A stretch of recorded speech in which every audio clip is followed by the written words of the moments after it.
Mao ni guys ang atong ikaduhang design sa atong project. Sayon ra kini buhaton guys.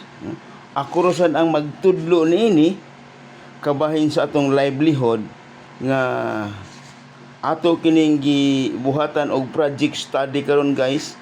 Og mao lang gihapon guys no ang atong buluhaton ngadto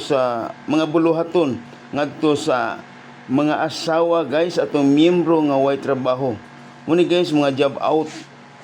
Dili kini ilang himuon guys ang paghimo lang sa raw materials guys nga ilang buhaton sa ilang panimalay. Muni siya guys no muni. So wait lang tagamay guys, wait lang tagamay kay hapit na gini. Right after sa atong convention guys no, right after sa atong convention mao na ni guys anhi ko mo focus ni ani guys.